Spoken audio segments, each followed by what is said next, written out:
why tenant-landlord rules are so often misunderstood. Renting a home in the United States often feels confusing, stressful, and unpredictable. Not because the rules are especially complex, but because they are rarely explained clearly. Most tenants never receive a proper overview of how renting actually works. Instead, they learn through personal experience, stories from friends, or situations that arise suddenly, often during moments of conflict. By the time many tenants start asking questions, they are already dealing with pressure, notices, or disputes. This lack of clarity creates a power imbalance that feels larger than it actually is. When a landlord sends a firm message, posts a notice, or references the lease, many tenants immediately assume the landlord must be correct. The tone alone can feel authoritative even when the action itself may not be permitted. Over time, tenants internalize the idea that landlords have broad control and that pushing back will only make things worse. Another reason confusion is so common is that renting sits at the intersection of private agreements and public rules. A lease is a private contract signed by two individuals or parties, and it feels binding and personal.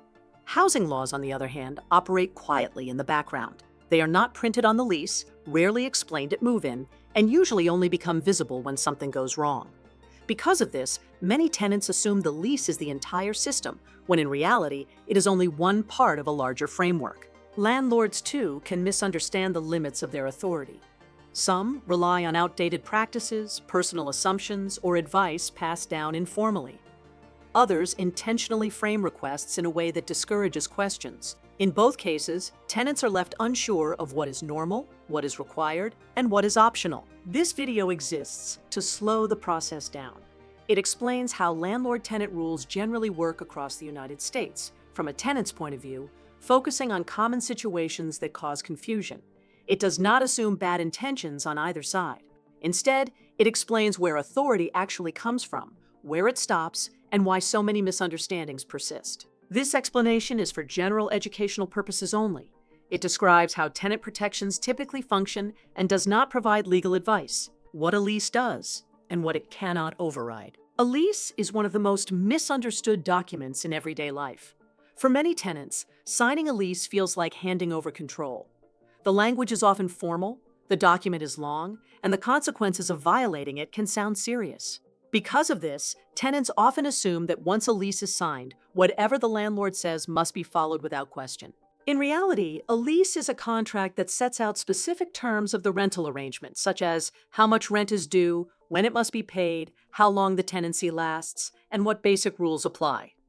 What a lease does not do is eliminate tenant rights that exist under housing laws. A lease operates within the legal system, not above it. This distinction is critical. A landlord cannot grant themselves new powers simply by writing them into a lease. If a lease clause conflicts with housing protections, the law generally takes precedence.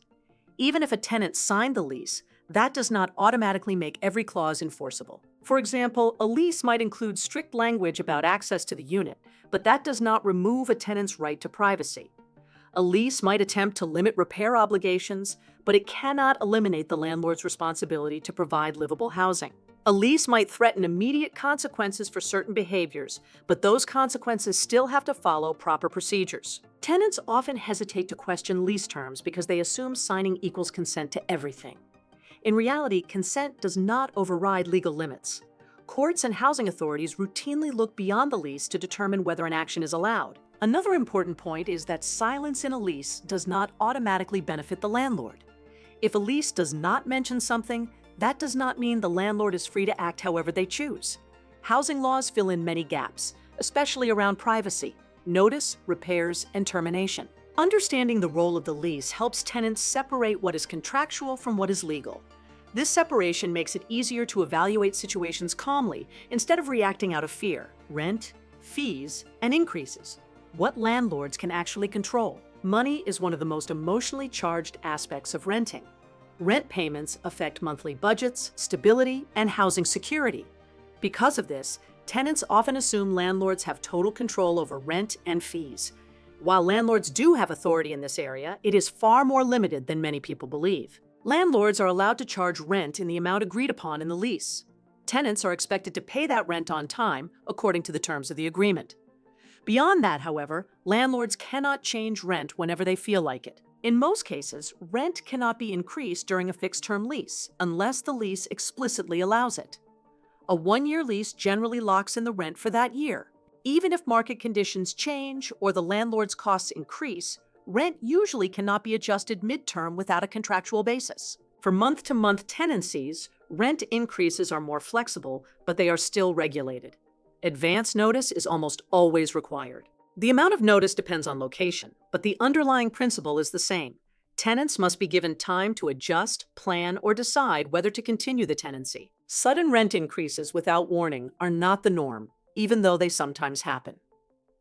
When tenants accept these increases without question, it reinforces the misconception that landlords have unrestricted authority. In reality, rent changes follow rules and timelines. Fees are another area where misunderstandings are common. Late fees, for example, are often allowed, but they must usually be reasonable and clearly disclosed. A landlord cannot invent new penalties after the fact or charge fees that were never agreed to. Similarly, landlords cannot generally impose new recurring charges simply because they are frustrated or because the tenant requested repairs. Fees must be connected to specific lease terms or permitted by regulation. Surprise charges are often a red flag. Tenants frequently feel pressured to pay questionable fees to avoid conflict.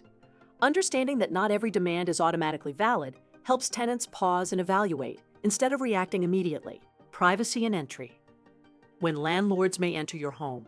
Once a tenant moves into a rental unit, that space becomes their home for the duration of the tenancy. Ownership of the property does not give the landlord unrestricted access. This principle is central to tenant protections, yet it is one of the most commonly misunderstood. Many tenants believe that because the landlord owns the property, they can enter whenever they want.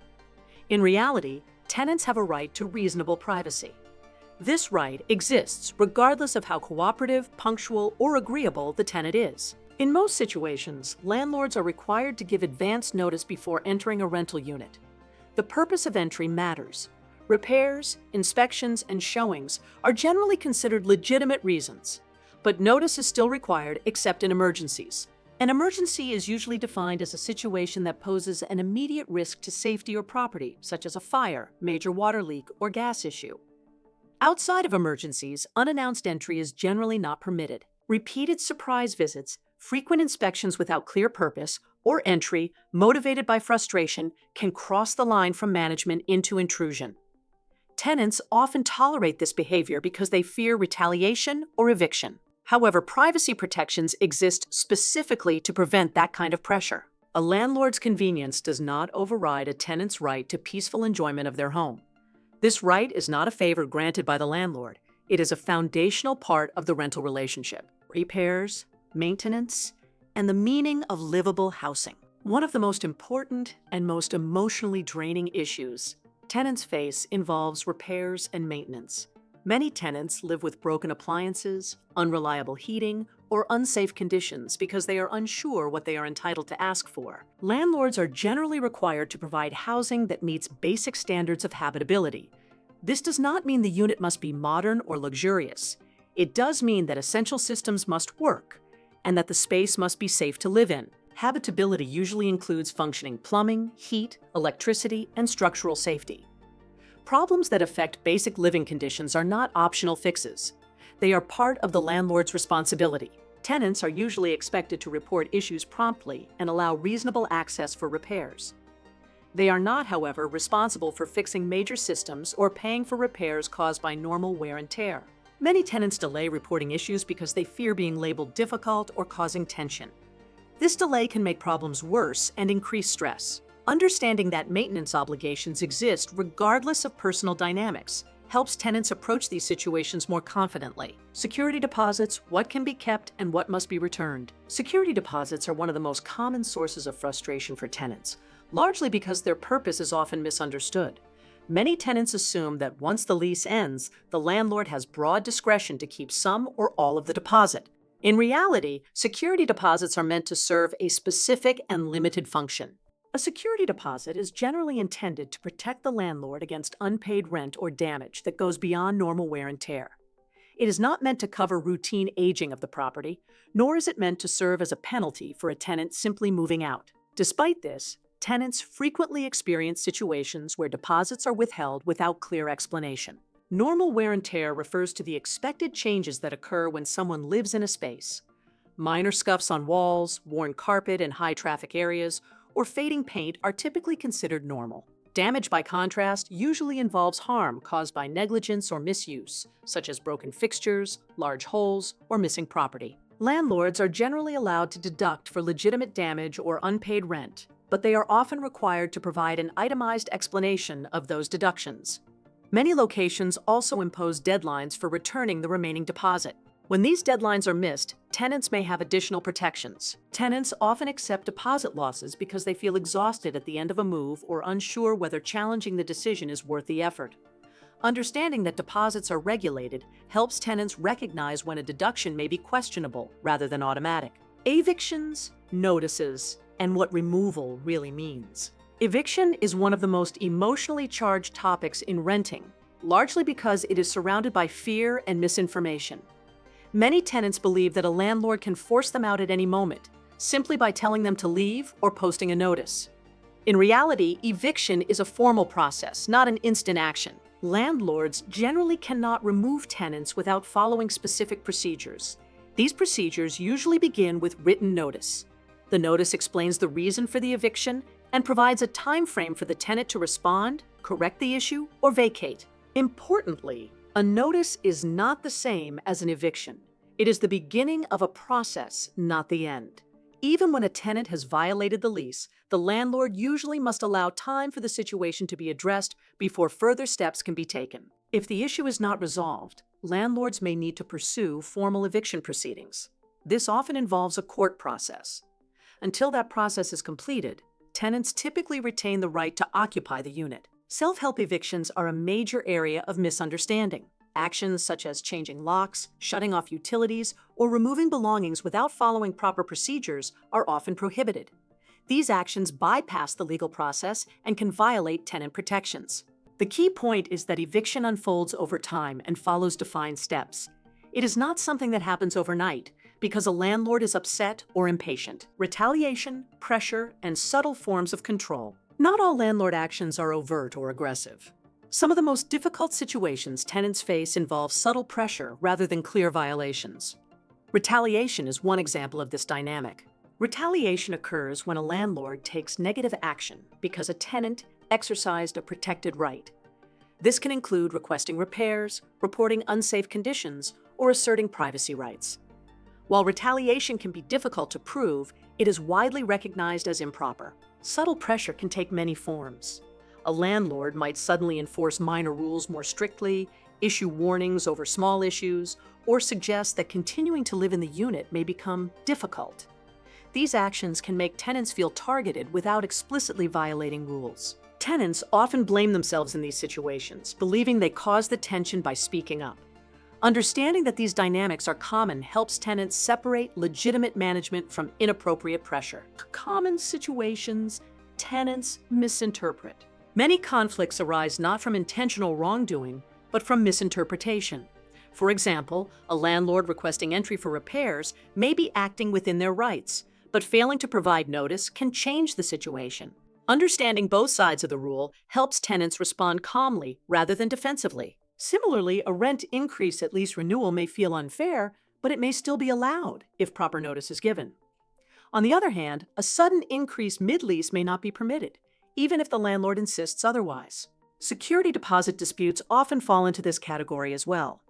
Tenants may assume deductions are final when they are actually subject to rules and explanations. By understanding how these situations typically work, tenants can better distinguish between normal management actions and overreach. What this explanation is and is not. This explanation is meant to provide clarity, not instruction for confrontation. It does not suggest ignoring lease obligations or escalating disputes unnecessarily. It also does not replace professional guidance for specific situations. Instead, it is designed to help tenants understand the structure of renting so they can evaluate situations calmly and accurately. Knowing the framework reduces fear and prevents assumptions from driving decisions. Some summary and key takeaways. Landlords have authority, but that authority is limited. Tenants do not give up basic rights by renting instead of owning. Privacy, Habitability, notice, and fair treatment are central to the rental system. Most tenant-landlord conflicts are fueled by uncertainty rather than clear violations. When tenants understand how the system generally works, situations that once felt overwhelming become easier to assess. Renting does not require constant vigilance or conflict. It requires understanding where boundaries exist and recognizing that those boundaries are shared across the system. Final words. American Rights Guide exists to explain everyday systems in plain English without fear, politics, or hype. If you found this explanation helpful, consider subscribing for more calm, educational breakdowns of how common systems work in the United States. See you in the next video.